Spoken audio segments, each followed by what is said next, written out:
ፕሮግራም ሲያቀርቡ የነበሩት በ18 ደቂቃ ውስጥ እየቆራረጠ እንዳይረዝምበት እሱም ቆጥቦ ማለት ነው እንዳይሰለች የዩቲዩብ አልጎሪዝምን ህግ ለመጠበቅ ሲል በሰፊው ለመናፍቃን በሰፊው መልስ ይሰጥ የነበረ ፕሮግራም አሁን በዚህ ፕሮግራም ላይ ባለፈውም 11 ደቂቃ ነው ምናምን 17 ደቂቃ ነው 11 ደቂቃ በሚያጠምቁና በሚፈውሱ አባቶች ላይ መድረክ ላይ ስታንዳፕ ኮሜዲ ሆኖ ሲሰራ ሲያላግጥ ሲያሾፍ ነበረ እሸቱ መለሰ። ለሱ እያዋዛን እየሳቅን እሺ እያልን እያቆላመጥን ወንድማችን ስለሆነ ያልገባው ነገር ሊኖር ይችላል ወይም ደግሞ ቁጭ ብሎ ቪዲዮአችንን የማየት እድሉ ላያጋጥመው ስለሚችል እስቲ በ3 ሰዓት ጠርቀም አድርጌ በ3 ሰዓት አንድ ላይቭ ፕሮግራም ላይ ላስተምረው ብዬ በጣም ብዙ ነገሮችን ከመጽሐፍ ቅዱስም ከስንክሳሩም ከድርሳኑም እያመጣው ለማስተማር ሞከርኩኝ።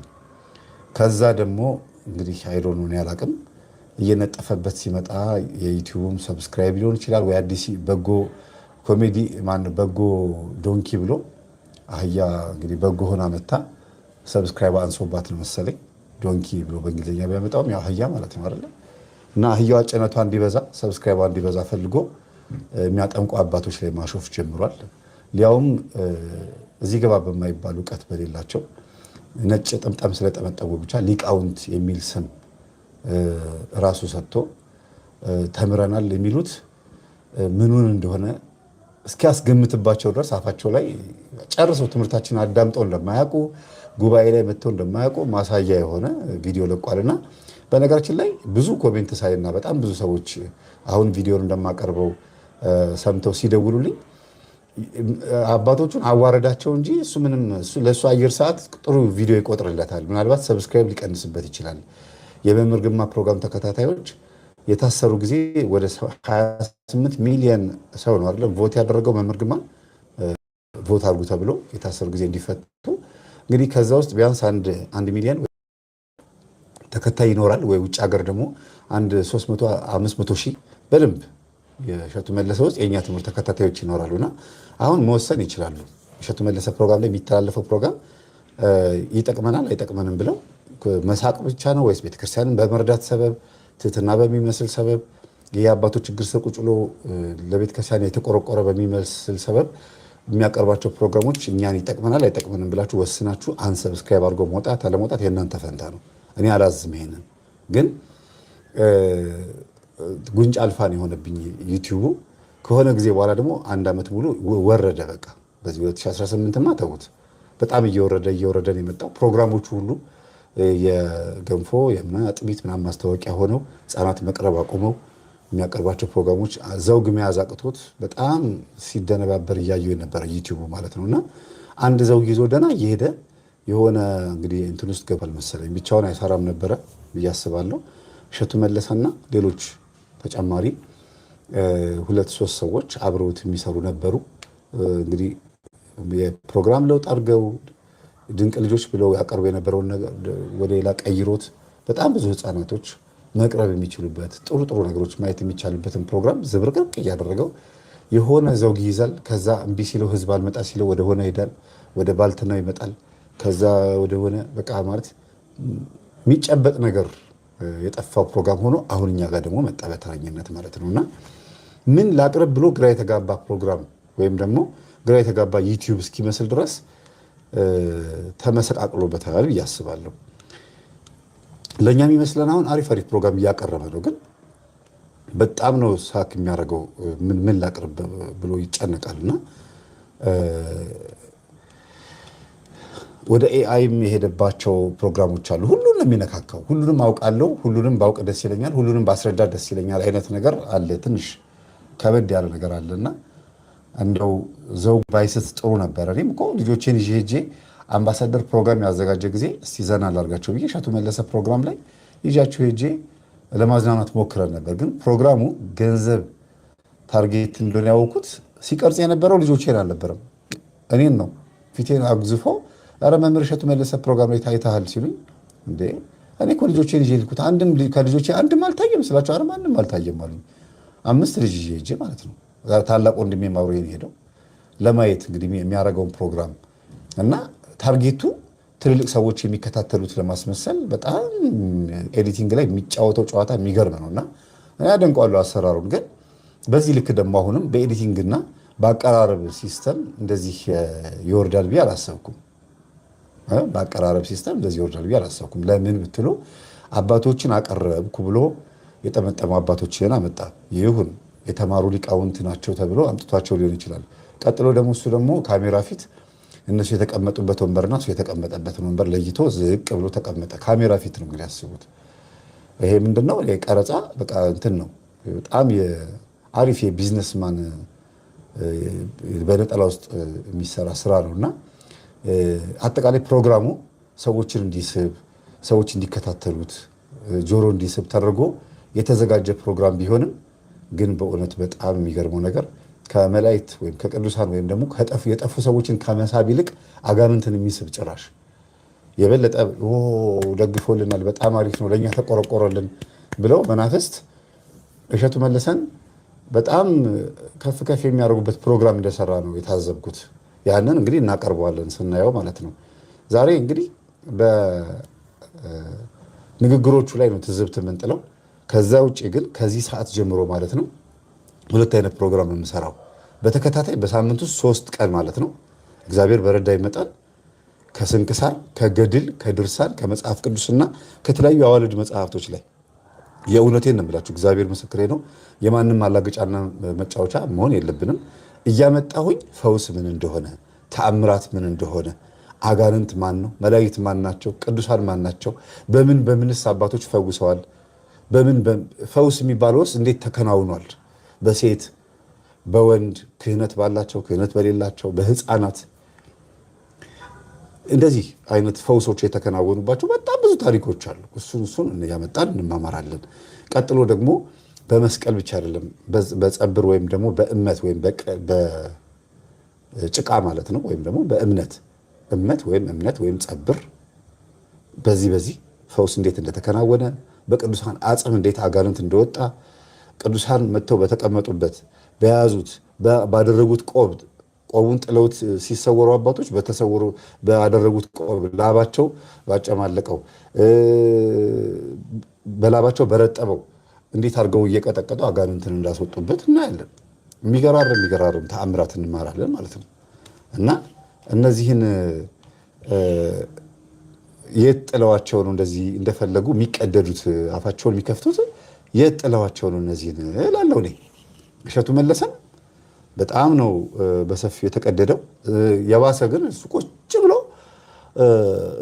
ከአባቶች እግር ስር እንደሚቀመጥ ሰው ሆኖ እንዴት እንደሚያዳምጥ በዛው እንድትታዘቡ ፈልጋለሁ። አባቶች የሚለውን አመለካከቱን፣ እንደገና እሱ ደግሞ በአባቶች እግር ስር የሚለውን አመለካከቱን፣ ቀጥሎ ደግሞ የአባቶች ትምህርት የሚለውን አመለካከቱን ምን እንደሆነ፣ ከዛ ንግግራቸው ደግሞ በዚህ በትምህርታችን ሲመዘን እንዴ ብሎ እሱም ራሱ ደንገጥ እንዲል ቆይ እስቲ ልመርምር ብሎ እንዲያይ ነው። ለምን ለቤቱ በጣም ብዙ መጽሐፍ ሲቀርጽ ነበረ አለኝ ብሎ ላይብረሪ ምናምን አንዳንድ ነገሮችን ሲያሳይ ነበረ።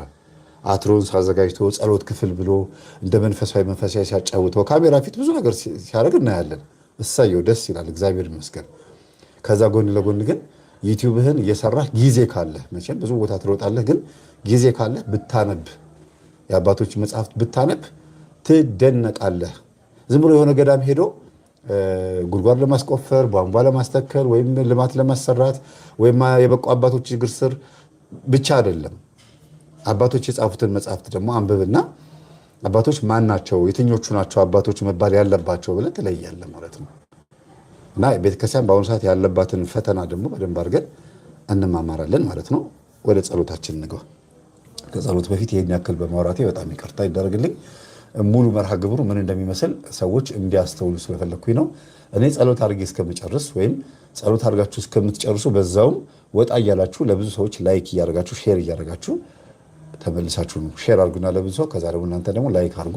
280 ምናምን ሰው ነው ላይክ ያደረገው፣ ግን 488 ሰው ገብቷል። ስለዚህ ሳታንኳኩ የገባችሁ በጣም ብዙ ሰዎች አላችሁ፣ በላይክ እያንኳኳችሁ።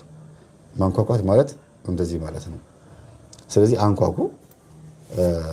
እግዚአብሔር አምላካችን ለብዙ ሰዎች እንዲዳረስ ነው ላይክ አድርጉ ምላችሁ። እኔ እንዲያውም አልለመደብኝም፣ ሰብስክራይብ ራሱ ብዬ አላውቅም አይደል? አይደለ? ሼ እንግዲህ ሰብስክራይብ አድርጉ ብሎ መርካቶ ለመርካቶ ፒያሳ ለፒያሳ ውጭ ሀገርም እየዞረ ሰብስክራይብ በማስደረግ ቻሌንጅ እየጀመረ ሁሉ በቲክቶክም በምንም 3 ሚሊዮን ምናምን ገብቷል አይደለ?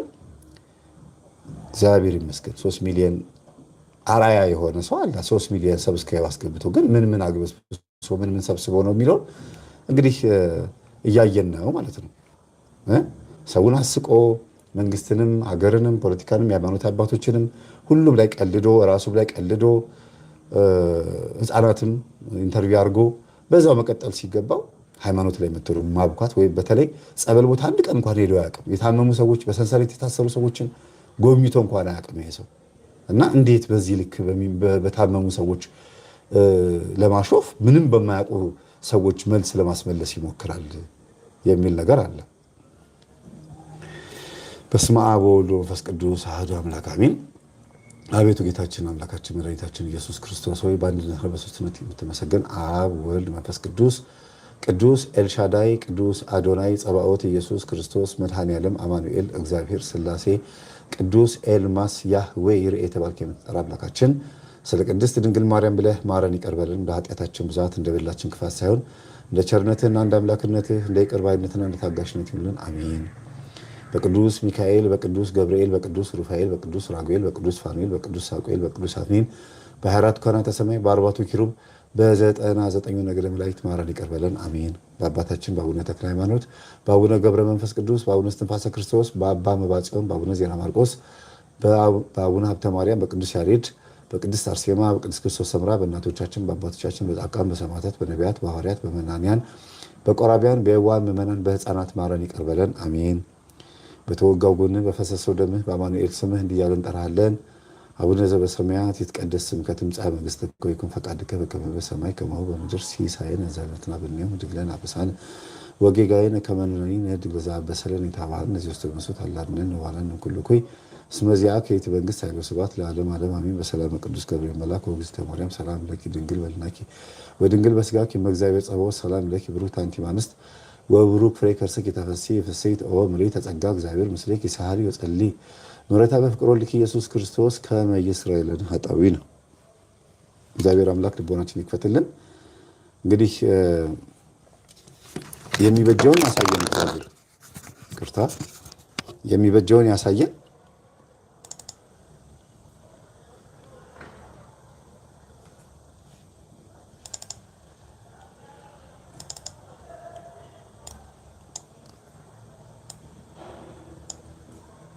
ያ ኮፒራይት እንዳይጠይቀኝ በጥንቃቄ ነው የምሰራው። ኢጎ ኖሮበት እሸቱ ሪፖርት ያደርጋል ወይም ለዩቲዩብ የሆነ አንዳንድ ነገሮችን ያመለክታል ምናምን ብዬ አልጠብቅም። እንደዚህ ካደረገና እውነት ይሄ የምሰራውን ቪዲዮ በሌላ ነገር ከመጣ ምን ናርሲሲስት ነው ማለት ነው። ይሄ ሰው እሸቱ ናርሲሲስት ነው። በጥቅሙ ሲመጡበት ያንን ሰው ታርጌትሊ ሄዶ የሚቀጠቅጥ ማለት ነው። ልክ እንደ ጠላት እንደ እባብ ነው የሚያየው ማለት ነው። በጥቅሙ ሲመጡበት ያ ሰው እባብ ነው ለሱ ማለት ነው። እኛ ደግሞ ቻሌንጅ የምናደርገው ከተናገራቸው ንግግሮች ውስጥ ለምን እኛም ቅቤ ያልቀባን አመድና ጭቃን የቀባን ወይም ደግሞ በሚያጠምቁና በሚፈውሱ አባቶች ነው ፕሮግራም የሰራው። ስለዚህ እኛም ደግሞ በሱ ላይ ፕሮግራም እንሰራለን። ጉዳዩ በቃላት ላይ መነጋገር እስከሆነ ድረስ ሪፖርት እንደ አቤል ወይኗ ልጅ ባለፈው የዲያብሎስ በርገር ብሎ ሲሰራ እኔ ቪዲዮ አምጥቼ ሲሰራበት እንደ ናርሲሲስት ባህሪ የሆኑበት አቤል ወይኗ ልጅ ሪፖርት እንዳስደረገብኝ ማለት ነው። እሸቱ መለሰም እንደዚህ ካደረገ መንፈሳውያን ወንድምናቶች በዚህ እንግዲህ ማየት ትችላላችሁ። በዩቲዩባቸው ሲመጡባቸው እንጂ በቤተክርስቲያን ሲመጡባቸው አይደለም ማለት ነው። እነዚህ ሰዎች የሚደነፉት ወይም ኢጓቸው ብድግ የሚለው ማለት ነው። ስለዚህ በአንድም በሌላም መንገድ እኛ እየተጣላን እየተከራከርን ያለ ነው በቃላት ላይ ነው ወይም ደግሞ በአመለካከት ጉዳይ ላይ ነው። አንዱ ቢላ ለመውጋት ነው ይላል፣ አንዱ ሽንኩርት ለመክተፍ ነው ይላል። ግን አንድ ቢላ ነው ያለው። ስለዚህ እኛም ደግሞ አንድ የፈውስ ፕሮግራም አለ። እሱን ትክክለኛ የፈውስ ፕሮግራም ምን እንደሚመስል እናሳያለን። በትክክል በሚፈውሱ አባቶች ስም እያጭበረበሩ ያሉትንም እያጋለጥ ነው። ይኸው በዚህ ሳምንት እንኳን ስንት ሰው አጋለጥኩኝ እኔ። አጭበርባሪ የሚያጠምቁ ሰዎችን አጭበርባሪ እንፈውሳለን የሚሉትን አጭበርባሪዎችን ጸጋ አለኝ ብለው የሚያስቡት ሰዎች እያጋለጥኩ በእኔም ወደኋላ እንዳትመለሱብኝ ብዬ ተናግሬያለሁ። ይኸው እንግዲህ እሸቱም ትክክል አይደላችሁም ብሎ መጣው እኛም ደግሞ ትክክል እንደሆነ እንናገራለን። ለምን ገድላትን ድርሳናትን ስንክሳርን እስካነበብኩ ድረስ እዛ ላይ የተረዳሁትን ነገር ነው ማንጸባርቀው። ቤተክርስቲያን እስካስተማረችን እስከጻፈችልን ድረስ ተርጓሚ የሚያስፈልገውን ነገር እነሱ በቃላቸው እንደፈለጉ ከተናገሩ ተርጓሚ የሚያስፈልገውን ነገር እንደፈለጉ ከተረጎሙ እኛ ደግሞ በተርጓሚዎች በአንድምታ መንገድ እንመጣባቸዋለን ማለት ነው። ለምን መሰላችሁ? ብዙ ጊዜ ቤተክርስቲያን በጣም ብዙ ችግር ውስጥ እየገባች ያለችው ሰባኪው በራሱ አመለካከት ይሄማ ማለት ብሎ ራሱ ይተረጉመዋል። ከዛ ማይክሮፎኑ ስለጨበጠ አውደ ምሕረት ላይ ስለቆመ ደሞዝተኛ ስለሆነ ባለተራ ስለሆነ ባለጊዜ ስለሆነ እንደፈለገ ያን ሁሉ ህዝብ ምናምን አይምሮ ሊበክል ይሞክራል። እሱ ብቻ ቤተክርስቲያን ተቆርቋሪ፣ እሱ ብቻ ቤተክርስቲያን ገብቶ አስቀዳሽ፣ ደሞዝተኛ ስለሆነና የቤተክርስቲያኑ ቅጥረኛ ስለሆነ የአባቱ ቤት ያደርገዋል። የአባቱ ስላችሁ የወለደው የምድራዊ አባቱ ቤት ያደርገዋል። የእኛ ቤት አይመስለውም። የእኛም ቤት የሚያስቀድሱ የሚቆርቡ እንዲሁም ደግሞ ማገልገል እያገለገልን ሁሩ ወመሃሩ ተብለን የተጠራ ነው። ከቴዎሎጂ ተመርቀን የተላክነውም የእኛም እንደሆነ አያውቁም እና በቅጥረኝነት ይለኩታል፣ በደሞዝተኝነት ይለኩታል የቤተክርስቲያንን ንብረትነት። እነሱ ብቻ ተቆርቋሪ በቃ እና ጩኸታችንን ለመቀማት ይሞክራሉ። እኛ እናውቅላቸዋለን ለማለት ይሞክራሉ። በጣም የሚገርመው ነገራቸው ይሄ ነው እና በሱ ዙሪያ ነው የምናወራው። እስቲ እንስማው እስቲ እሸቱን።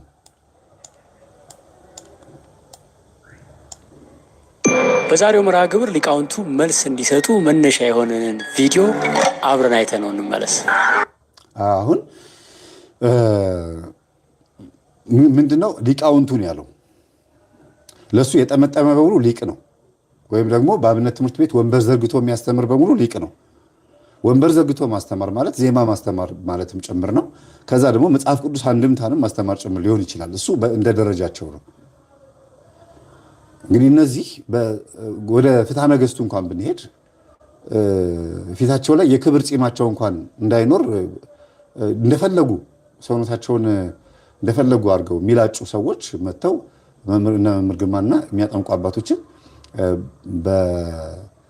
መጥተው ባልገመገመ ጸበል ቦታ ላይ መጥተው ባላየ እግራቸው እንደፈለጉ ሊላጩ ይሞክራሉ ማለት ነው። ስለዚህ እዚህ ጋር የተቀመጡት አባቶች ናቸው እንጂ ሊቃውንት ሊባሉ አይገባም ብዬ ነው ብለው እኔ አንድ ከተናገሩት ተነስቼ ነው። አይ ሊቅ ነን እኮ እኛ ተምረናል ካሉ ደግሞ ከተናገሩት ተነስተን ጸበል ቦታ መጥተው አያውቁም። ይህንን ትምህርትን በደንብ አያውቁትም። ሊቅነቱ ገና ይቀረዋል ብዬ ነው የማስበው እንደኔ። ይሄን ያዙ። ሌላው ደግሞ እሸቱ መለሰ ዩቲዩብ ላይ መጥተው ቤተክርስቲያን ወክለው ነው የሚናገሩት። ማን ጠራችሁ ቢባል ቤተክርስቲያን ቤተ ክህነቱን ጠርቷቸው ማን ወክላችሁ ሄዳችሁ ነው ኢንተርቪው የተደረጋችሁት? እንዴት ኦርቶዶክስን ወክላችሁ ሊቃውንት ተብላችሁ ሄዳችሁ እንደዛ መልስ ትመልሳላችሁ የሚል ሰው ቢገኝልን ደስ ይለናል። እንደ አባታችን አቡነ አብርሃም ቢኖሩ ቢሰሙኝ እሳቸው ናቸው ብዬ ነው። የሚጠይቅልን ሰው ቢኖር ለምን በቲክቶክም በዩቲዩብም ቤተክርስቲያን ወክለው በጥቅስም በምንም ሲከራከሩ ስህተት ቢገኝባቸው ኑፋቄ ቢገኝባቸው ይሄው ገሌ የሚባል መምህር ወደኛ መጣ ተብሎ ቢክድና ቢሄድ እንኳን ቤተክርስቲያን ወክሎ ሲከራከር ስለነበረ የሚያሰድባት ቤተክርስቲያን ነው። እነዚህም ሰዎች ወክለው ማን ነው እየተከራከሩ ያሉት? ቤተክርስቲያን ነው። ክርክርም ሳይሆን እየመለሱ ያሉት እና የግል ሐሳባቸውን ምን ያህል እየመለሱ እንደሆነ በቃላት እንመጣበታለን። አሁን በንግግር እንመጣበታለን የግል አመለካከታቸው እንደሆነ። ምክንያቱም ቤተክርስቲያን ያለችው ወይ መጽሐፍ ቅዱስ ያለው ቢሆን ኖሮማ እንደዚህ አይሳሳቱም ነበረ። አሁን ምንድነው ሌላው ደግሞ ትልቁ ጨፍላቂ ናቸው።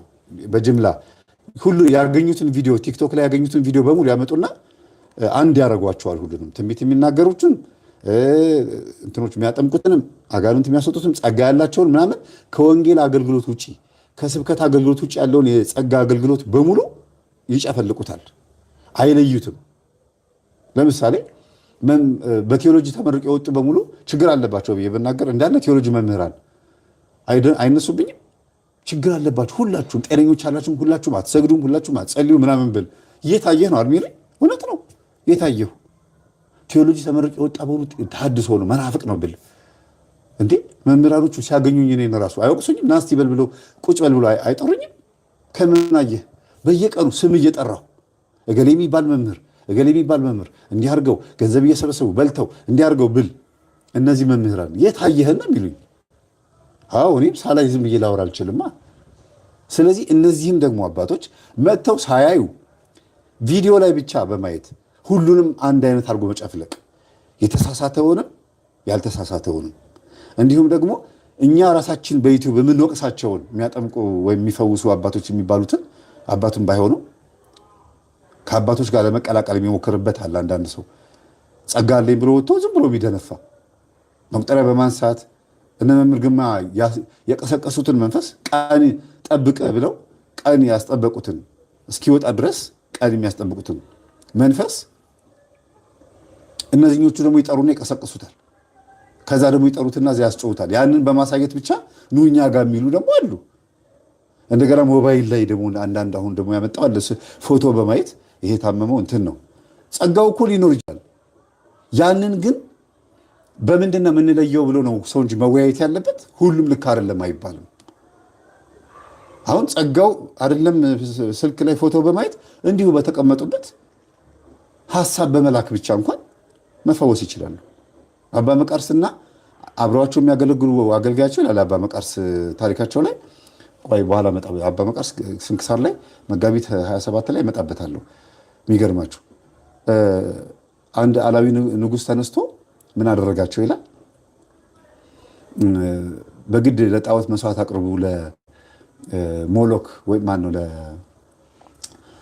ለአብዶን አፖሎ ለሚባለው ጣዖት ማለት ነው።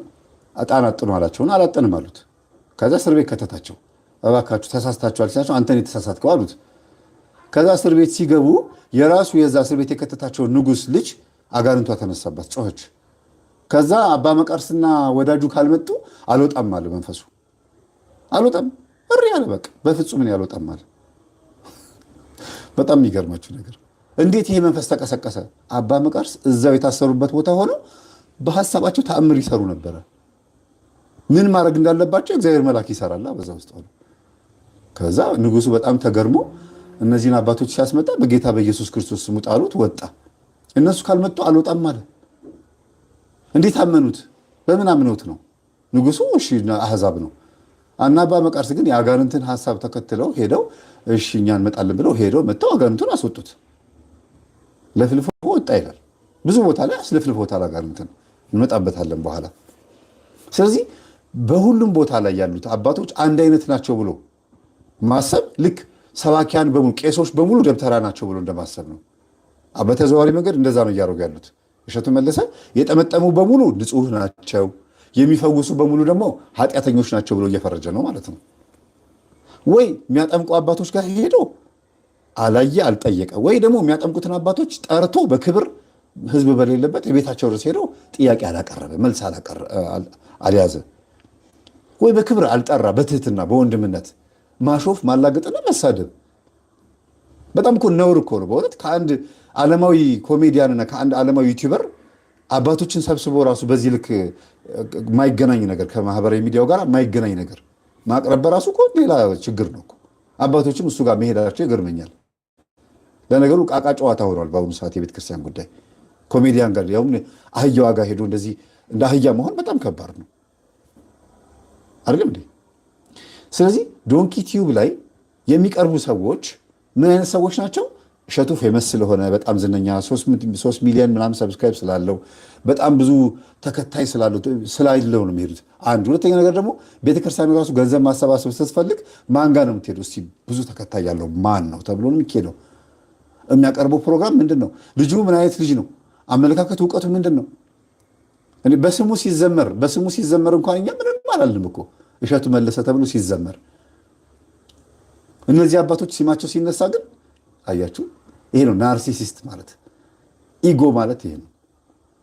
ጥሩ አደረግክ ተብሎ ሲዘመርለት፣ እሸቱ ተብሎ ሲዘመርለት እኛ ምን አለን? እንዴ ምን ችግር አለው? እኔ መልስ መልሻለሁ እኮ ምን ችግር አለው? ሙሽሮችስ ይዘመርላቸዋል አይደለም ወይ?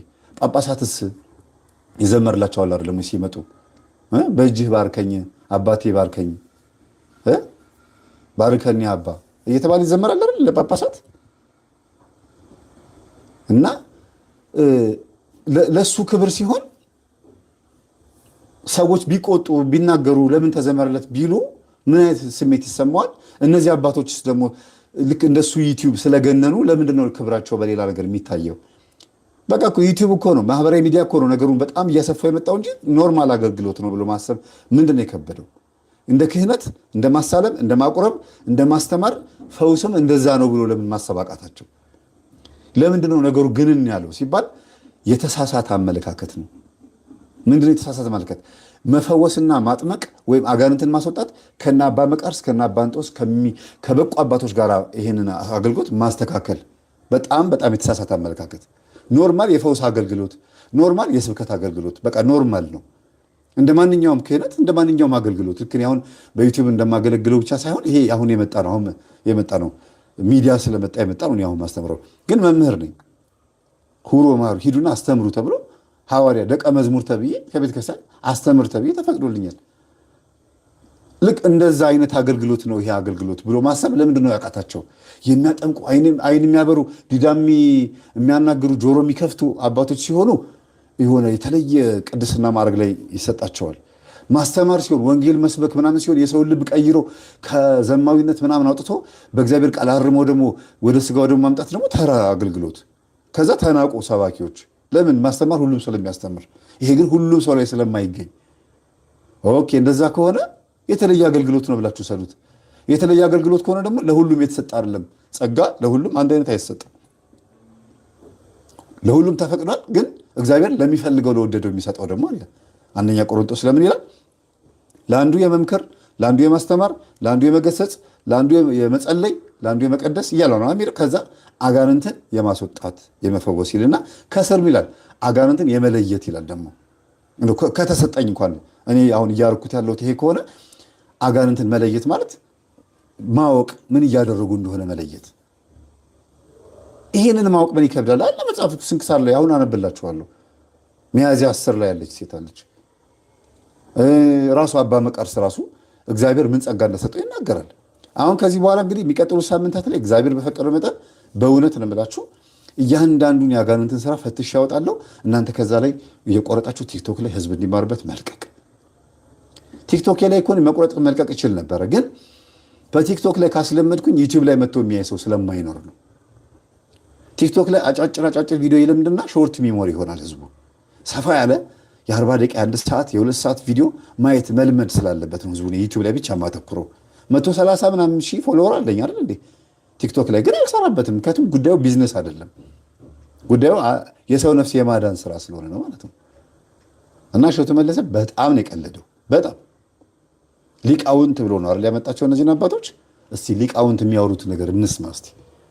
የሚጮሁት የትኞቹ ጉባኤ ላይ ያሉት ጮሃዮች ናቸው እንለያለን። የሚጮሁስ ከምን አንጻር ነው የሚተረጎመው የሚለውን ደግሞ እናያለን ማለት ነው።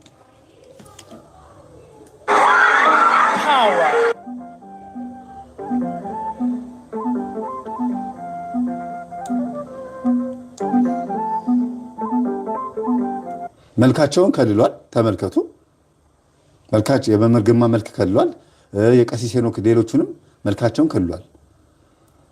በሱ ቤት እንግዲህ የሆነ ጥንቃቄ ማድረጉ ሊሆን ይችላል፣ ወይም ደግሞ የሆነ ዝም ብሎ አለ አይደል? እስቲ እንደው ሙሉ ከሚታይ መልካቸው ወይ መልካቸው ማየት ፈርቶ ሊሆን ይችላል። አጅሮ ሙሉ ማየት አይፈልግማ። ፈጠጥ ሲሉ እኮ የሚጮህ ነው ካለ ገና ሲያፈጡበት እኮ ነው የሚጮሁት መድረክ ላይ እኮ።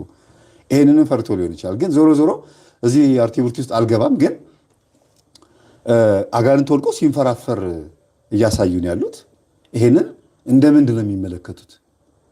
አጋንንት ወድቆ ሲንፈራፈር ምናልባት ቤተክርስቲያን ስለ ፈውስ ህዝብን የምታስተምረው ምን ላይ ነው ቤተሰቦች?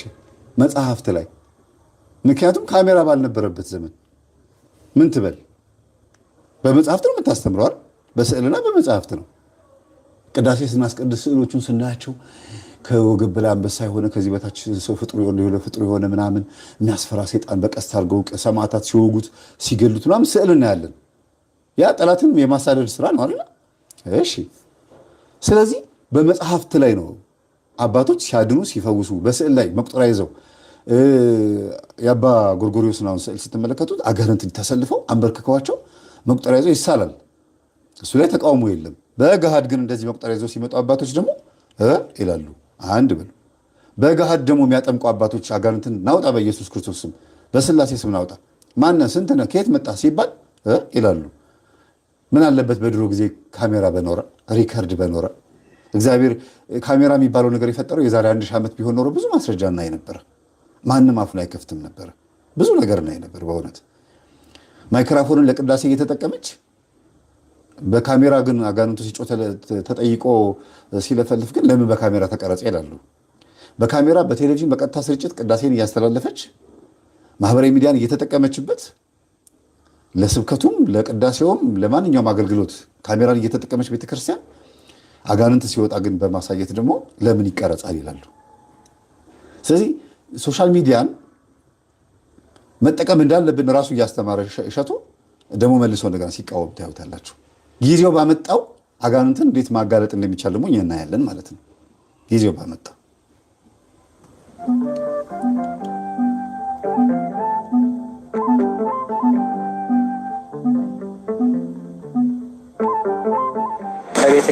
ለምን በመዝሙር አድርገው መምህር ግርማ ሆዳቸውን ራሳቸውን ጀርባቸውን እየቀጠቀጡ የሚናገሩት ነው። መልካቸውን ለምን ከለለው? ለምንድን ነው በድምፅ ባያደርገው? ስራ ማስተማር ከሆነ ማስተማር ነው። መልስ መስጠት ከሆነ መልስ መስጠት ነው። ከስጋው ጾመኛ ነኝ ከመረቁ ስጡኝ አይነት ነገር አንዱን ጥሎ አንዱን አንጠልጥሎ መሆን የለበትም። ከሰራስ ሙሉ መስራት ነው። እኔም ራሱ አሁን ዘምትብሃለሁ አንተ ላይ ዶንኪ ቲዩብ ላይ ነው ዘምተው። ለምንድን ነው እያቀረብክ ያለው ስህተት እንደሆነ ብቻ ሳይሆን ተማሪዎቼ በሙሉ ከአንተ እንዲወጡ ማድረግ ይችላለሁ ስል ምንድነው 10 ሰውም እንኳን ከአንተ ወጥቶ ሰብሰብ ቢል አይምሮን ያድሳል። ምክንያቱም የተበላሸ የማይረባ ነገር እያሳየው አይምሮ እንዲቆሽሽበት እኔ አልፈልግም። እዚህ ስንት ነገር እያስተማርናቸው እንዴት መጾም፣ እንዴት መጸለይ፣ እንዴት መስገድ እንዳለባቸው እያስተማርን አንተ ጋር መጥተው እንዲበሳጩ አልፈልግም፣ እንዲናደዱ አልፈልግም። ያልተሟላ ፕሮግራም ይዘህ መጥተህ ጎዶሎ የሆነ ነገር ልክ ያልፈላ ሽሮ ሆድ እንደሚቆርጥና ሆድ ላይ እንደሚፈላ እንደዛ እንድታረጋባቸው አልፈልግም። የማይሆን ነገር እንድትመግባቸው አልፈልግም። ስለዚህ መምህር ግርማን ካቀረብክ አይቀር መልካቸውን ማሳየት፣ የተናገሩት ነገር ማምጣት። ማንም ሪፖርት አያደርግብህም እኮ ማንም። በቃ አንሰብስክራይብ ሆኖ ነው የሚወጣው። አልፈልግም እሺ ዶንኪ ቲዩብ በቃኝ፣ አህያዋ ትበቃኛለች ብሎ ይወጣል። ከዚህ በኋላ አህያዋ እየረገጠችኝ ነው፣ አህያዋ በጣም እየተራገጠች ነው፣ እያጮኸችብኝ ነው፣ እንዳትጮህብኝ ከኋላ ቅቤ ቀባታለሁ አይነት ነገር ነው የምናደርገው፣ እንዳታነፋብን ማለት ነው። ስለዚህ ያለን አማራጭ እግዚአብሔር ምስክሬ ነው፣ በእውነት ከዚህ በኋላ መልስ እንመልሳለን በግልጽ የእሸቱን መልክ እያሳየው የመምህር ግርማን ፊት ቢያፍርባቸውም ቢፈራቸውም ንግግራቸውንም ደግሞ አምጥቶ መመልስ። ይሄ የማህበረ ቅዱሳን አይነት አካሄድ ነው። ማህበረ ቅዱሳን አንድ ጊዜ የምናደርጉ ይመሰላችሁ እንቅረጽ አሉኝ። እኔም ልቅረጽ አልኳቸው። አይሆንም። እሺ ኤዲት ስታደርጉት ሙሉ ልቀቁት ክርክሩን። በቃ በፍጹም አይሆንም። እንዴ የምትፈልጉትን ኤዲት አድርጋችሁ እናንተ ብቻ ቀርጻችሁ እንዴት ነው ታዲያ ክርክር የሚሆነው? ክርክር ኮማት እኮ ኒውትራል ሆኖ ሌላ ሰው ነው መቅረጽ ያለበት። በእናንተ ሚዲያ ራሱ መተላለፍ የለበትም። እሺ እኔም ልቅረጽና እናንተ የቆረጣችሁትን እኔ እቀጥለዋለሁ ብዬ አልኳቸው። ነውን ያሉኝ። እሺም እንደዛ ነው ያደረገው። ፊታቸውን ሸፈነ፣ ንግግራቸውን አጠፋ። ሆዳቸውን በመቁጠሪያ ሲቀጠቅጡ የሚፈልገው እሱ መቁጠሪያ የምትለዋን ሀሳብ ብቻ ነው። በዚህ አይነትማ የእኛንም አይሰማም ማለት ነው። ባለፈው ዓመት የመለስለትን መልስ ስለተነሳው ጥያቄ የመለስነውን በሙሉ የሚነሱትን ርዕሶች በሙሉ እንዴት አድርገው መለሱትን ለመምህር ተስፋዬ ቢያንስ እንኳን በየጊዜው በየቀኑ ቪዲዮ ይለቃል ይሄ ሰው። እስቲ ልስማ ልግባና ልስማ ዝም ብዬ ጥግ ይዤ እንትን ከምል መሀል ሆኜ ግራና ቀኝ ልመልከት ብሎ እንኳን ማዳመጥ በእርግጥ ጊዜ ላይ ኖሮ ይችላል። እኛም ጊዜ ኖሮን እያዳመጥን ነው ማለት ነው በሱ ቤት ስራ ፈተን።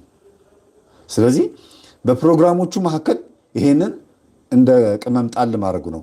እኛ ደግሞ በፕሮግራሞቹ መካከል እዚህ ጋር እሱ ምንድን ያደረገው እንቅፋት ነው ጣል ያደረገው። የምን የመዳን እንቅፋት፣ እየጸለዩ ያሉ ሰዎችን እንቅፋት ደግሞ ሆን ብሎ መርጦ ጾም ላይ ሆን ብሎ ደግሞ መምህር ግርማ ቅዳሜ አሁን ነገ ፕሮግራም አላቸው አይደል እንዴ? ነገ መምህር ግርማ አቡዬ ቤተክርስቲያን ፕሮግራም አላቸው። ቀሲስ ያለመልኮት ዩቲዩብ ላይ ተለቋል። ግቡና ይሁት ቲክቶክ ላይ ፌስቡክ ላይ ተለቋል። ስለዚህ ሆን ብለው እንደዚህ ያደርጋሉ። ሆን ብሎ ባይሆንም እንኳን ውስጡ ያለው ነገር ያዘዋል። እሺ ራሱ ተይዟል ብዬ ነው የማስበው። እንዴት ብትሉ እንዴት በብዙ አይነት ነገር ባብራራ ስላላየኸው ነገር ለምን አወራህ ሊል ይችላል። ግን ከንግግሮቹ ተነስቼ ነው እንግዲህ ይሄን ልናገር የምችለው። በብዙ ነገር እሺ ተይዟል። አንደኛ የቤተሰብም ይኖራል ከኋላ የመጣ እናቱ ባታመልክ ሲያመልኩ ባያይ ይመጣል። ግዴታ ቡና ተፈልቶ አይደለም እየተጓራ የሚጠየቀው። ዛር ሁለት አይነት ነው። አንደኛው ዛር በማህፀን ለማህፀን እየተሻገረ በዘር እያለፈ ገንዘብ ማባከን፣ በበሽታ በጤና በጸባይ በምናምን በብዙ ነገር ያበላሻል ውስጥ እያደፈጠ። ሁለተኛ ነገር ደግሞ በፊት ለፊት የሚመለክ ደግሞ አለ፣ የሚካደብለት ዛር አለ። ስለዚህ በየትኛው መንገድ እንደሆነ ራሳቸው ይመርምሩ። ሁለተኛ ነገር ደግሞ በዚህ ፈጣን ስራው በሚያገለግለው አገልግሎት በሚሄድበት ምቀኛ ጠላት ሊኖርበት ይችላል። ያ እሱ ላይ ሲቀመጥ ክፉ ሀሳብ ሊያሳስበው ይችላል። ሌላው ደግሞ መቼም ከቤተክርስቲያን ጋር በሆነ አጋጣሚ ይነካካል። ይህንን ደጋግሜ ተናግሬያለሁ። ቤተክርስቲያን እርዳታ ገንዘብ እንዲሰበሰብ በተለያየ አይነት መንገድ የዩቲዩበሮች ቲክቶከሮች እና ማህበራዊ ሚዲያ ላይ የሚሰሩ የተለያዩ ተጽዕኖ ፈጣሪዎች ይፈለጋሉ በቤተክርስቲያን። ለምን? ገንዘብ እንዲያሰባስቡ ብዙ ሚሊዮን ብር ያሰባስባሉ ተብሎ ስለሚጠበቅ። ይሄንን ስለሚያውቁ አንዳንዶቹ ደብተራዎች ምን ያደርጋሉ? በመተት ይዟቸዋል እነዚህን ሰዎች እሺ እንዲሉ ፕሮግራም አዘጋጅቶ በራሳቸው ወጪ ፕሮግራም አዘጋጅቶ። ይሄን ባለፈው 2 ወር በደንብ አድርጌ ነው ከነፎቷቸው ያሳየኋችሁ። ደውላልኛለች ሁሉ አንዷ ታቋታላችሁ። ስንት ጉድ የገጠማት እኔ ስሟ መጥቀስ አልፈልግም። ከሷ ውጭ ደግሞ አንዲት ልጅም ደግሞ እንደዚህ ፎቶዋን አሳይቻለሁ፣ እንዴት መከራዋን እንዳሳየኋት። ነይ እባክሽን ቲክቶክሽ ላይ በጣም ብዙ ተከታያለሽ 100 ሺህ 200 ሺህ እና ፕሮግራም እንደዚህ እንፈልጋለን እባካችሁም ብለው ይጠሯቸዋል። አርቲስቱንም ምኑንም ይጠሩታል። እግዚአብሔርን ነው የምላችሁ። ቤተክርስቲያኑ በቂ ገንዘብ አለው እኮ። አሁን ቅርብ ጊዜ ራሱ 50 ነው 60 ሚሊዮን ብር ምናምን ተሰበሰበ ተባለ።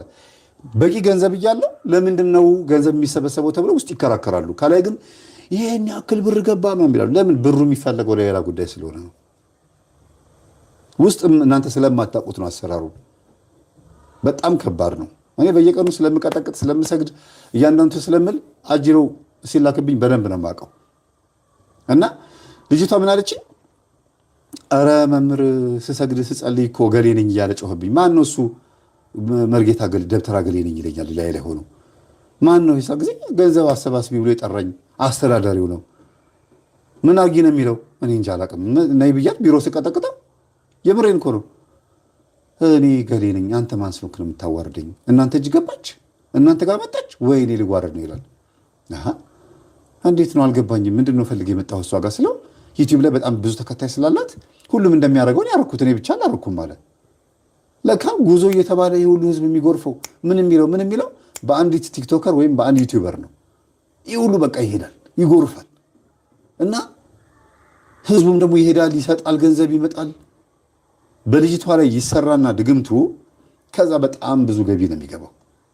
ይሄን ተናገራል። እና እንዲህ የሚያደርጉ የሽሚያ በአሁኑ ሰዓት ኮምፒቲሽን ሆኗል። አርቲስቱ ሌሊት ናይት ክለብ ሲጨፍር ይደር አይመለከታቸውም። ዘፋኙም ይሁን ድራማ ሰሪው ወይም ደግሞ ቲክቶከሯ ዩቲዩበሯ ህይወቷ ምንድነው አይመለከታቸውም። ነጠላ ብቻ አስለብሶ የአዳር ፕሮግራም ይዘጋጃል። እሺ ሄሎ ማልበል ስንት ታስገቢያለሽ ምናምን በቃ ፀጉሩ እንደተጨባረረ ቤተክርስቲያን ይወክላታል። ሁሉ ነገሩ ቤተክርስቲያን ወክሎ እዛው ጋር ይቀመጣል። አርቲስት ስለሆነ ህዝቡ ይሰጣል። ለምን? ለቄስ ለምን አይሰጥም? ቄሶቹ ተሰብስበው አዳር ፕሮግራም ቢያዘጋጁ ማን ይሰጣቸዋል? ማንም። ለምን?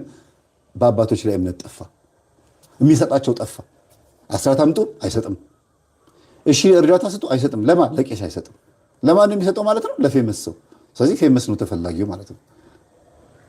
ይኸው እሱም ፌመስ ስለሆነ ወደሱ እየተሄደ ነው። እንደዚህ ቤተክርስቲያን ዩቲዩብ ላይ ወይም የቤተክርስቲያን የማህበረ ቅዱሳን ይሁን የኢኦቲሲ የኦርቶዶክስ ቻናል ላይ እነዚህ ሰዎች መልስ ቢመልሱ የሚያይላቸው ሰው አለ?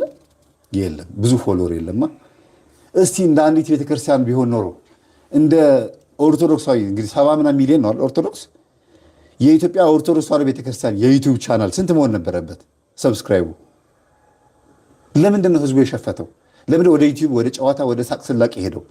አባቶች ጳጳሳት ራሳቸው እንኳን እሸቱ መለሰ ጋር መተው ነው የሚያሸረግዱት። ለምን? የቤተ ክርስቲያን ዩቲዩብ ለምንድን ነው ከ10 ሚሊዮን ሰብስክራይብ በላይ ያልሆነው? ቢያንስ እንኳን እሺ በግዳጅ ለምን እስቲ ባካችሁ ፎሎ አድርጉ ብለው አባቶች ወጥተው ፎሎ እንዲደረግ ሰብስክራይብ እንዲደረግ ምናምን ለምን ይሄ ነገር ተደርጎ ህዝቡ እንዲዘመትበት ለምን አልተደረገም? አያችሁ፣ አባቶች ላይ እምነት የለም። ለምን? እግዚአብሔር ጸጋውን ስላነሳ መደመጥን ስላልሰጠ። ይሄ ትንቢቱ ተፈጸመ ማለት ነው። የአባቶችን ልብ ለልጆች እሰጣለሁ፣ የልጆችን ለአባቶች እሰጣለሁ ያለው ማን ነው? እየተከበረ ያለው በአሁኑ ሰዓት ወጠጤው፣ ውርጋጡ፣ ዝም ብሎ በየቦታው ያለው ነው ማለት ነው እየተከበረ ያለው። ትንቢት ነው ተፈጽሟል። የመጥምቁ ዮሐንስ አባት ዘካርያስ የተናገረው ነው። እንደገና በትንቢተ ዘካርያስ ላይ ኢሳይያስም ተናግሮታል። የአባቶች ልብ ወደ ልጆች በጣም በጣም የሚገርመው ትልቁ ነገር በአሁኑ ሰዓት ምዕመን ነቅቷል። በዩቲዩብ ራሱ እንኳን የፈለገ ካሜራው ጥራት ቢኖረው የሚገርም ፕሮዳክሽን የፈለገ አይነት ኤዲቲንግ አሪፍ ኤዲቲንግ እንኳን ቢሆን እንትኑን ያየዋል፣ አቅሙን ያየዋል። ከዛ ብሎ ፓስ ያደርገዋል። ህዝቡ በደንብ መዳኘት ይችላል። ድሮ የሚመስላቸው አባቶች ህዝቡ የቤተ ክርስቲያንን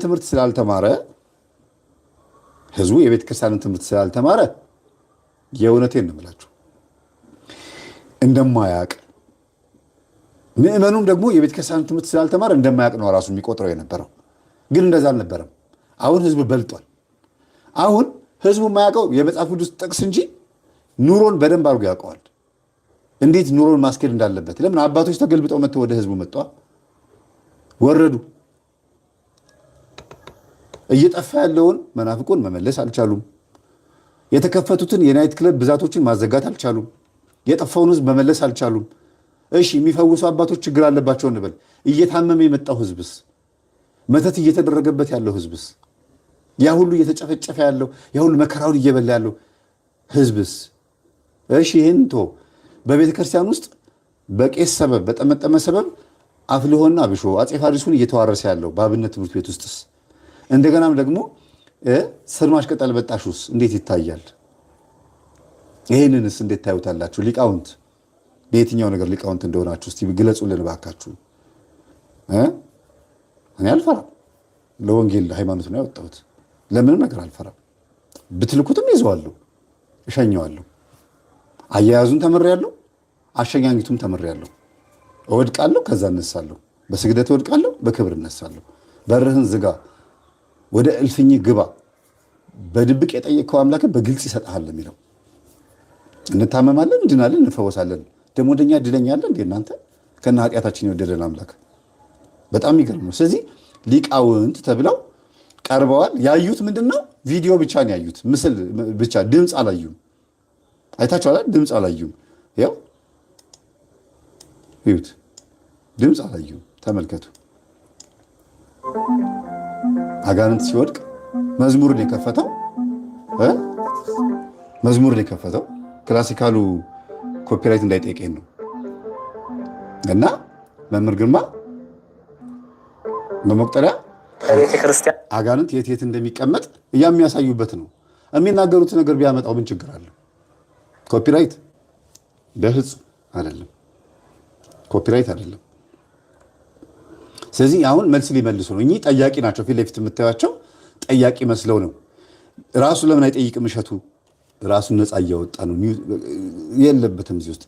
ነገ ከነገ ወዲያ እንኳን የጠየቁትም ቄስ ናቸው፣ የመለሱትም ቄሶች ናቸው ሊል እኮ ነው። ያስጠየቀው በቄስ ነው፣ የሚያስመልሰውም በቄስ ነው። ቄስ ሁሉ ግን የጠመጠመ ሁሉ ግን ቄስ አይደለም፣ የጠመጠመ ሁሉ ሊቃውንት አይደለም የሚባለው እዚህ ቪዲዮ ላይ ነው በደንብ የሚታየው። በጣም የሚገርመው ነገር ዝግጁ ናቸው? አሁን እንጀምር። 1140 ሰው ይታየኛል። 876 ሰው ነው ላይክ ያደረገው። ስለዚህ ቢያንስ ወደ 300 ምናምን ሰው ላይክ አላደረገም ማለት ነው። በጣም የታዘብኳችሁ። ተሰስታላችሁ እንዴ ደግሞ ለማንኳኳት? ሳታንኳኩ ዝም ብሎ መግባት ይቻላል ወይስ ጠላቶቻችን ናችሁ የተቀራችሁት 300 ምናምን? ላይክ ማድረግ አትፈልጉም? ተደብቆ አድፍጦ አድማጭ ናችሁ? ይሁን ችግር የለውም። እሺ በቴሌቪዥን የምታዳምጡ ብትሆኑ ትችላላችሁ። አስተምሮ ጋር ይሄዳል። ይህ ነገር ሲጀመር በቤተ ክርስቲያን ራሱን የቻለ የፈውስ ምድብ የለም። አሁን እንግዲህ ቀንጨብጨብ ነው መጀመሪያ። ፈውስ አገልጋይ የሚባል የለም ማለት የኔታ በቤተ ክርስቲያን የሚያገለግል ከሆነ ለክህነቱ ነው የተሰጠው። ስለዚህ ማንኛውም በቤተ ክርስቲያን የሚያገለግል ስልጣነ ክህነት ካለው ማጥመቅ ይችላል። አጋንንትን ስም በመጠየቅ የት እንደነበሩና ምን እንደሰሩ ማናዘዝ በሰፊው ይታያል። የት ነበር፣ የት ዋልክ፣ የት አደርክ፣ ማነው ስምህ፣ ማነው ወገንህ፣ ለምን አስፈለገ? ከሰይጣን ጋር ምን ህብረት አላቸው? ሲጀመር አጥማቂ ሲያጠምቅ ጸሎት እየጸለየ ነው እንጂ እያስቀባጠረ ነው እንዴ? የሱን ፍላጎት እኮ አሁን እየተናገረ ያለው አጥማቂው እንጂ ሰይጣኑ ከራሱ ፈልጎ ተቃጥሎ መንፈስ እግዚአብሔር ሲያቃጥለው እሺ ቪዲዮ በጣም ሩጫ አለው ይሮጣልና ወደኋላ እየመለስኩኝ ንግግራቸው በደንብ እያጣራ ነው ምን መልሰው። እሺ እንደገና አቀማመጣቸውን ተመልከቱ። በዚህ በኩል ሁለቱ ቄሶች አሉ ካባ የለበሱና እንትን ያሉ፣ በዚህ በኩል ደግሞ እሸቱ ዝቅ ያለ ወንበር ላይ ተቀምጧል። እኛ ካህን አሉ። እንግዲህ የወንበር ልዩነት ያደረገው ምንድነው? በገድል በስንክሳር ላይ የሚሰማውን ነገር ለመፈጸም ብሎ ነው። እሱ ከአባቶች ስር ዝቅ ብዬ ከነሱ እኩልማ መቀመጥ እንዴት ይችላል? ማለት ትህትና ሊሆን ይችላል፣ የካሜራ ትህትናና በውስጥ በኩል ደግሞ ያለ ሌላ ንቀት ይለያያል። ናርሲሲስትነት፣ ኢጎ፣ ቲቢት እንደገና እኛ የምንመልሰውን ትምህርት ለማዳመጥ አለመፈለግ በራሱ አንድ ቲቢት ነው፣ ትህትና አለመኖር ነው። እኛ በዚህ ልክ ስናከብረው እሱ በዚህ ልክ ወርዶ በወንበር ብቻ ዝቅ ብሎ በጭንቅላት ግን ከሰዎች በላይ ከፍ ለማለት ከሞከረ ስስታም ነው ማለት ነው። የድነት ስስታም ነው ማለት ነው። የድነት ስስታም ነው። ስለዚህ እሸቱ መለሰን በዚህ ልክ ነው እየተናገርኩት የምንቀጥለው ቆል አይደለም። ስለዚህ ሀብተ ፈውስ ብሎ ክህነት ለብቻ የሚሰጥ ነገር የለም። በቤተ ክርስቲያን አንድ ሰው ካለው የፈውስ ምድብ የለም። አሁን ከንግግራቸው ቶሎ ቶሎ ስለሚን ኤዲቲንጉን በጣም ስላፈጠነው እንዳና አይምሮአችን ላይ ለማስቀመጥ ነው የሚያደርጉት። የብሬን ዎሽ ለማድረግ ወይም ማይንድ ኮንትሮል ለማድረግ ነው ቪዲዮ ኤዲት የተደረገው። ጣል ጣል ጣል አድርገውት ነው የሚሄዱት። በጣም መብራራት የሚገባው ነገር እንደሆነ ግን ያው ስቆይበት ነው የምታዩት። በጣም መብራራት የሚገባው ነገር እንደሆነ ያወሩት ምንድነው? እንዴት ነው ጉሽ ጠላ ስትጠጡ እንዴት ነው ሳብ ታደርጉ ነው? ሳብ እንደምታደርጉት እንደዛ ነው ያደረጉት እነሱ። ቶሎ ይተፋሉ፣ ቶሎ ይስባሉ፣ የሚያሰክረውን ያስገባሉ፣ ከዛ ደግሞ የሚተፋውን ይተፋሉ። ፍጥነት አለው፣ ፋታ አይሰጡም ማለት ነው። ስለዚህ እኔ ደግሞ እጄ ላይ ነው ያለው። እነሱ አጠገብ በሆን ፋታ አይሰጡኝም ብዬ አስባለሁ። እና ቪዲዮ በጣም ትልቅ ጥቅም ያለው እዚህ ጋር ነው። በፈለግኩት ሰዓት ፖዝ አድርጌ አስቆማቸዋለሁ። እያንዳንዱ ነገር እመልሳለሁ። ለምን በቃኝ ብለው እነሱ ጨርሰናል ብሎ የወጡት። ስለዚህ ጨርሰናል ብሎ የወጡትን ቪዲዮ ደግሞ እኛ እንናገርበታለን ማለት ነው። ከቤተ ክርስቲያን አስተምሮ ጋር ይሄዳል። ይህ ነገር ሲጀመር በቤተ ክርስቲያን ራሱን የቻለ የፈውስ ምድብ የለም። ሲጀመር በቤተ ክርስቲያን ራሱን የቻለ የፈውስ ምድብ የለም ነው ያሉት። ጸበል ቦታ ምን ማለት ነው? የጸበል ቦታ የፈውስ ምድብ አይደለም። መጠመቂያ ቦታ አጋንንት እዛ ይጮሃል። ጸበል ቦታ ላይ የጸሎት ቦታ አለ። እርግጠኛ ነኝ የጸበል ቦታ ላይ ቅዳሴ አይቀደስም አይደለ? ጸበል ቦታ ላይ ሌሊት ምናልባት የሚጠመቁ ሰዎች እስኪጠመቁ ድረስ ወንጌል ትምህርት ታምር ሊነበብ ይችላል። እሱም እንደ ጸበል ቦታው ጥንካሬ ነው። እንደ አንዳንድ ጸበል ቦታዎች ጥንካሬ ነው።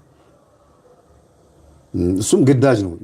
የሚከፈለው ደግሞ ካህን ከሌለ ቅጥረኞች ዲያቆንና ካህን ተመድቦ ካልሆነ በስተቀር በፈቃደኝነት መጥቶ የሚያስተምርም የለም። ስለዚህ ጸበል ቦታ ማለት ቤተክርስቲያናችን ለፈውስ የመደበችው ቦታ ነው።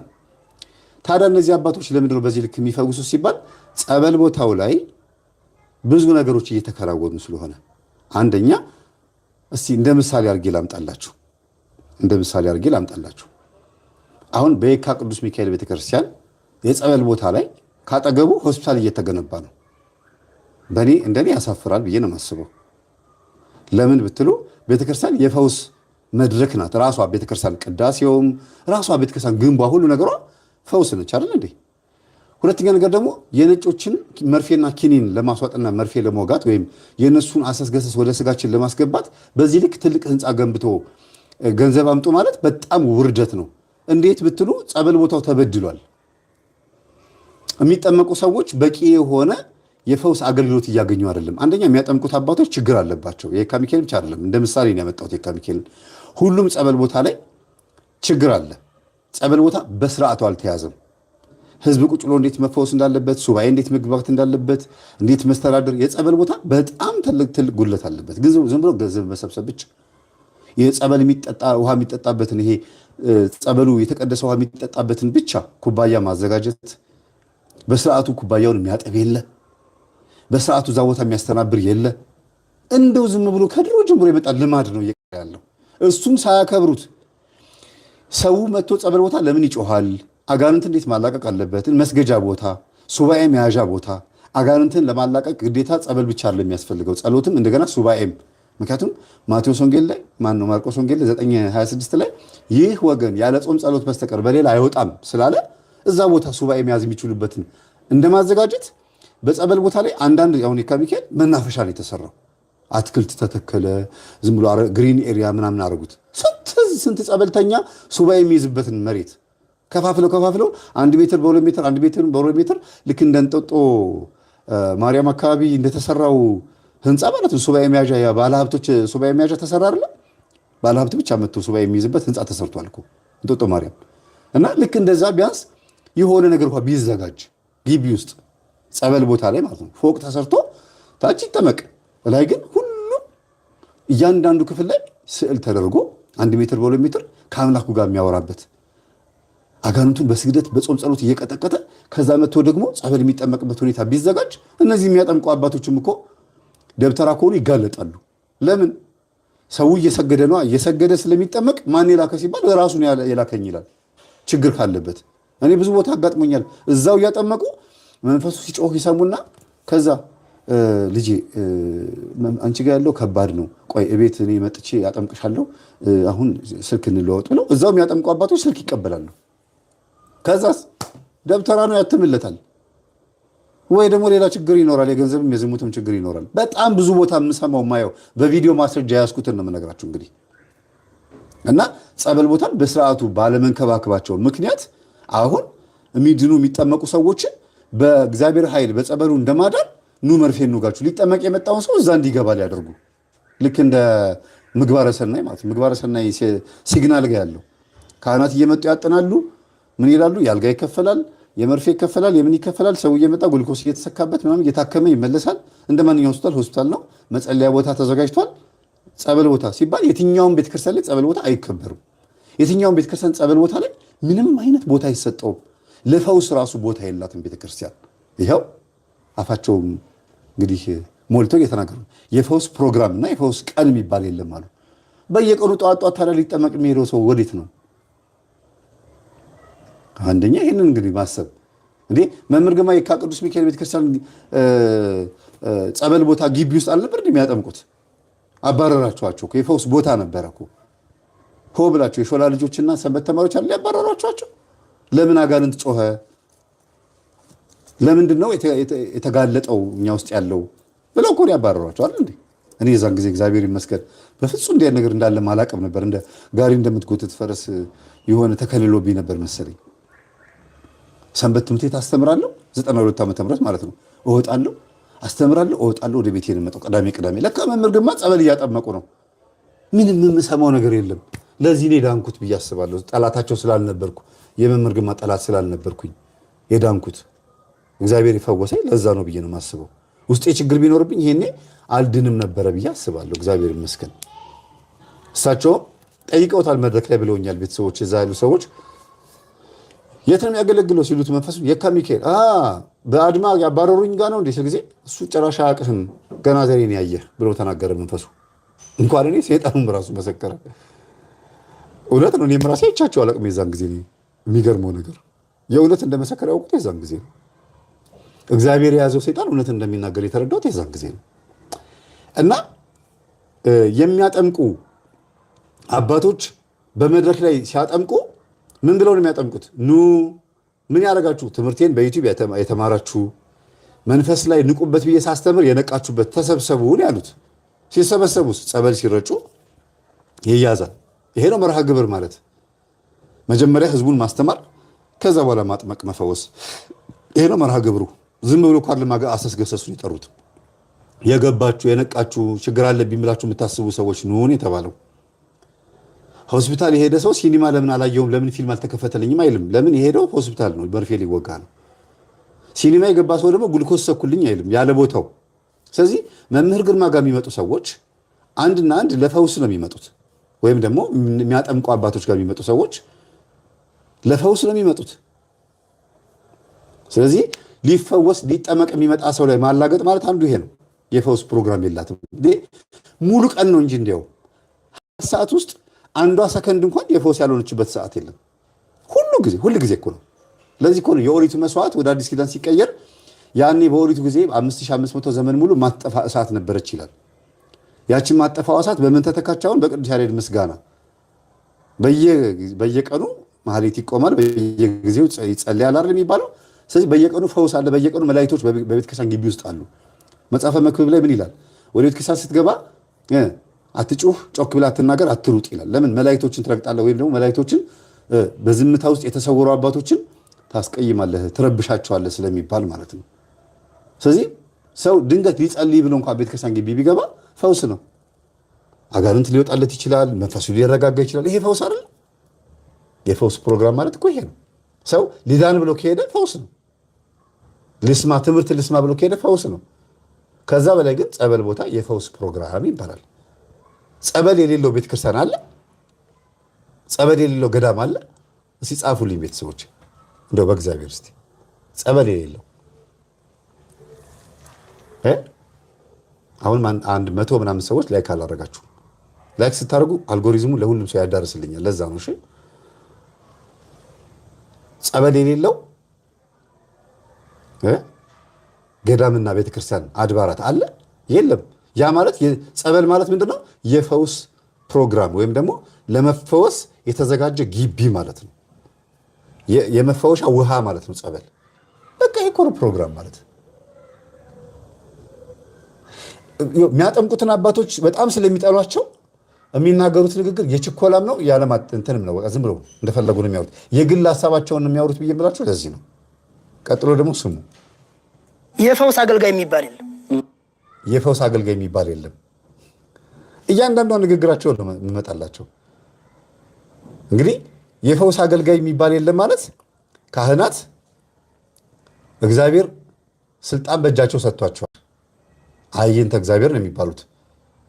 ይህንን ደግሞ በመጽሐፍ ቅዱስ ውስጥ ደግሞ ስትገቡ ደግሞ ለአንዱ የመፈወስ ጸጋ አይደል የሚለው። እስቲ እንግባና እንየው እስቲ እግዚአብሔር ከፈቀደልን እንደው ከሰራ አይደለ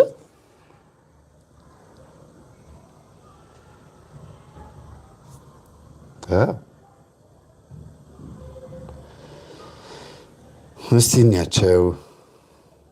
ያው እንዲህ ይላል፣ የጸጋ ስጦታም ልዩ ልዩ ነው፣ መንፈስ ግን አንድ ነው፣ አገልግሎቱም ልዩ ልዩ ነው። አያችሁ፣ አገልግሎቱ ምንድነው? ልዩ ልዩ ነው። ካህን ሁሉ ግን አንድ ናቸው ማለት ነው። ግን አገልግሎቱ ደግሞ ይለያያል። እነሱ ራሱ እንኳን አናጎንስጢስ፣ ሊቀ ዲያቆን፣ ንፍቀ ዲያቆን፣ ካህን፣ ጳጳስ ምናምን ብለው ለይተውታል በአገልግሎት። ዲያቆን እንኳን የካህኑን ማዕጠንት እንዳይዝ ወገቡን የሚይዘው የአገልግሎት ክፍፍል እስካለ ድረስ እንዴት ነው ፈውስ ላይ እንደዚህ የሚሉት? ለምንድን ነው የሚያጠምቁት አባቶች ላይ ሲሆን ጥቅሱ ሁሉ ድምስስ ተደርጎ ስድብ የሚሆነው? በጣም እኮ ባለጌነት እኮ ነው። ብልግና እኮ ነው። እግዚአብሔር የአንደበትም የልብም ብልግና እኮ ነው። ጠምጥሞ መሳደብ ማለት ነው። በኢየሱስ ክርስቶስ የሾህ አክሊል ላይ ምራቅ ከተፉት ሰዎች እኩል ነው እየሆኑ ያሉት እነዚህ ሰዎች። በራሳቸው ጭንቅላት ላይ ምራቅ እየተፉ ነው። ለምን? ያደረጉት አክሊል የማን አክሊል ነው? የክርስቶስን አክሊል እኮ ነው። እሱ የሾህ አክሊል አድርጎ ለእኛ ምን ሰጠን? ለእኛ ምን ሰጠን? የክብር አክሊል ሰጠን። እሺ፣ አሰራሩም ልዩ ልዩ ነው። ምኑ? የጸጋ አሰራሩም ልዩ ልዩ ነው። ሁሉም በሁሉ የሚያደርግ እግዚአብሔር ግን አንድ ነው ይላል። እግዚአብሔር አንድ ነው፣ አሰራሩ ልዩ ልዩ ነው። አንደኛ ቆሮንቶስ 12:6 ላይ አንደኛ ቆሮንቶስ ነገር ግን